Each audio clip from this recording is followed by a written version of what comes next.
Hi hello friends, welcome to Ramya pride. Stress లెవెల్ని తగ్గించే సోరకాయ మరియు రిచ్ ఫైబర్ కంటెంట్ ఉండే అలసందలతో నేను కర్రీ చేయబోతున్నాను. అలాగే అలసందల చారు కూడా ఈ వీడియోలో చూపించబోతున్నాను. ఇంకెందుకు ఆలస్యం, let's go on to the video. First మనము అలసందల్ని ఇలా బాగా ఉడికించుకొని పక్కన పెట్టుకోవాలి. బాగా మెత్తగానే ఉడకాలి. అలాగే ఉడికించేటప్పుడు మనం వాటర్ వేస్తాం కదా, ఆ కట్టును కూడా తీసి పెట్టుకోండి, అది చారుకు ఉపయోగపడుతుంది. తర్వాత సొరకాయని ఇలా చిన్న చిన్న పీసెస్గా కట్ చేసుకొని ఓ ప్లేట్లోకి తీసుకున్నాను. ఫస్ట్ కడాయి పెట్టి అందులో ఆయిల్ వేసి పోపు దినుసులని వేయించుకున్నాను. అలాగే వెల్లుల్లిని కూడా వేసుకొని వాటిని కూడా ఎర్రగా వేయించుకుందాము.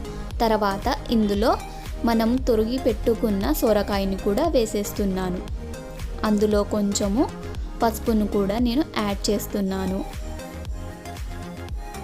మొత్తం అలా బాగా మిక్స్ చేసేసుకోవాలి. మనం పసుపు అనేది అన్ని ఒప్పలకి బాగా అంటుకునేలాగా కలుపుకోవాలి. తర్వాత దీనిపైన ఒక చిన్న ప్లేట్ మూసి మనము 5 to 8 minutes వెయిట్ చేయాలి. అవి కొంచెం మగ్గాలి కదా, అంత లోపల మనం కారం మిక్సీకి వేసేసుకుందాము.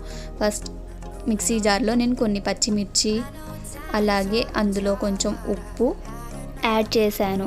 అలాగే కొంచెం జీలకర్రను కూడా మనము మిక్సీకి వేసేసుకుందాము.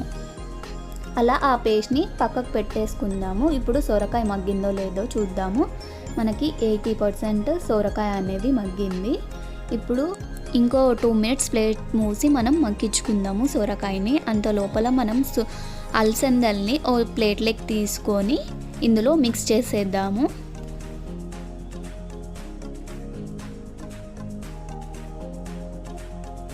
ఇప్పుడు ఇందులో 2 spoons ఆఫ్ ధనియాల పొడి వేసుకుంటున్నాను. ధనియాల పొడి మీకు ఇష్టం వచ్చినంత వేసుకోండి. అలా వేసుకొని మొత్తం బాగా మిక్స్ చేసేసుకోవాలి.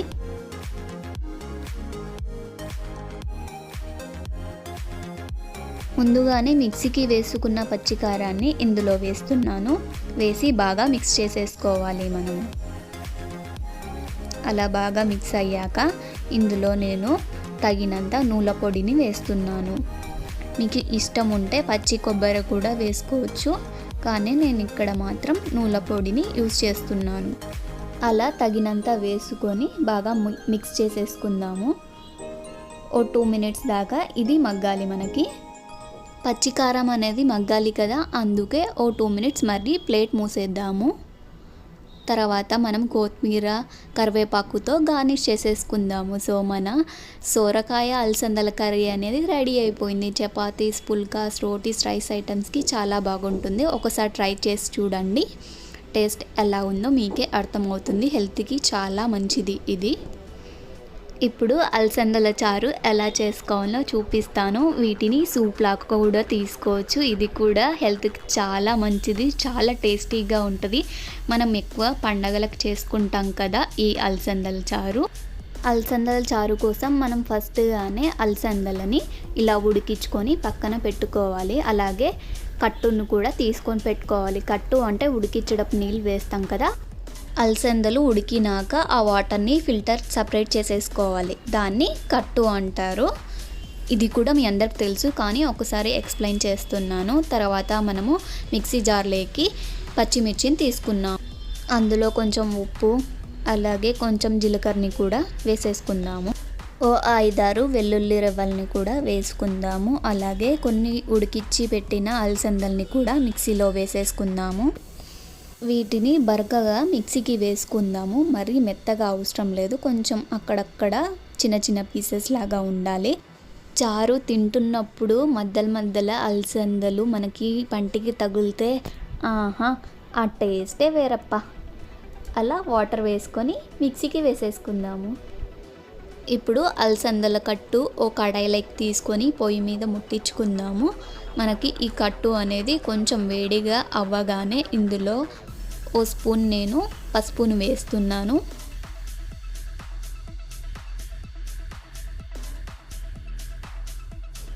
అలా మొత్తం మిక్స్ చేసేసుకుందాము.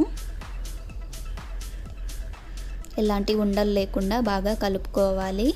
తర్వాత ఇందులో 2 spoons ఆఫ్ ధనియాల పొడిని కూడా వేస్తున్నాను.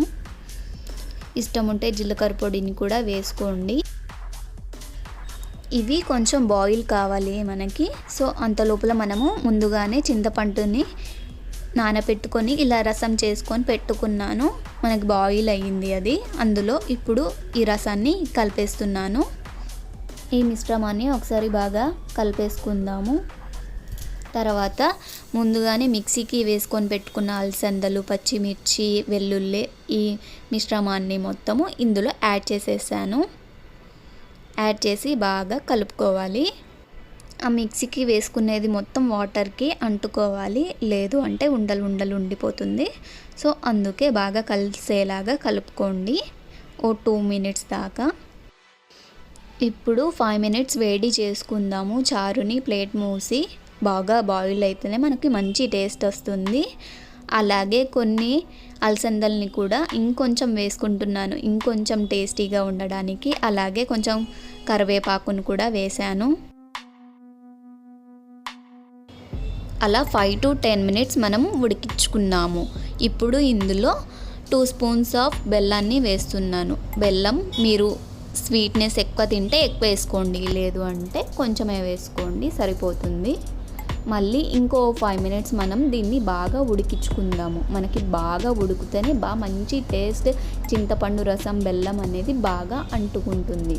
సో అలా నురుగొచ్చింది కదా, ఇంకోసారి అలా కలిపేసి మళ్ళీ మూత పెట్టాలి. అలా మనకు నురుగు అనేది బాగా పైకి తేలేంత వరకు బాగా ఉడికించుకుందాము. ఫైనల్లీ మనం కొత్తిమీరతో గార్నిష్ చేసుకున్నాము. సో మన అలసందల చారు రెడీ అయిపోయింది. మీ అందరికీ అలసందల చారు అలాగే సోరకాయ అలసందల కర్రీ బాగా నచ్చింది అని అనుకుంటున్నాను. మీకు కానీ నచ్చితే ఈ వీడియో ఒకసారి లైక్, షేర్ అండ్ సబ్స్క్రైబ్ చేసుకోండి. ఇప్పుడు సోరకాయ గురించి బెనిఫిట్స్ చెప్పబోతున్నాను. సోరకాయలో మనకి 92% ఆఫ్ వాటర్ ఉంటుంది. అందుకే ఇది వెయిట్ లాస్కి బాగా ఉపయోగపడుతుంది. అలాగే బాడీని కూడా చల్లదనంగా చేస్తుంది. సోరకాయలో మనకి విటమిన్ సి, కే బెనిఫిట్స్ అనేవి చాలా ఎక్కువ ఉంటాయి. అలాగే ఇది లో క్యాలరీ ఫుడ్ అనమాట. హార్ట్కి చాలా మంచిది మనకి సోరకాయ. అలాగే ఇది బ్యాడ్ కొలెస్ట్రాల్ని కూడా బాగా తగ్గించేస్తుంది.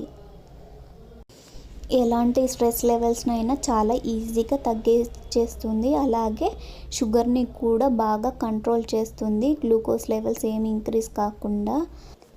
యూరిన్ ట్రాక్ ఇన్ఫెక్షన్స్ ఉంటే అవి కూడా బాగా ఈజీగా తగ్గించేస్తుంది.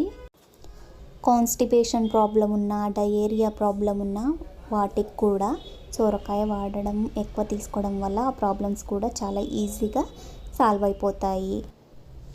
వర్కౌట్ తర్వాత సోరకాయ జ్యూస్ తీసుకుంటే మనకి చాలా మంచిది మజిల్స్కి. ఇందులో చాలా న్యూట్రియంట్స్ అలాగే ప్రోటీన్ హై కాబట్టి బాగా యూజ్ అవుతుంది వర్కౌట్ చేసే వాళ్ళకి కూడా. నా ఫ్రీక్వెంట్లీ అప్డేట్స్ మీకు రావాలి అంటే సబ్స్క్రైబ్ బటన్ని క్లిక్ చేయండి, పక్కన ఉన్న బెల్ ఐకాన్ని కొట్టండి, అన్నీ వచ్చేస్తాయి.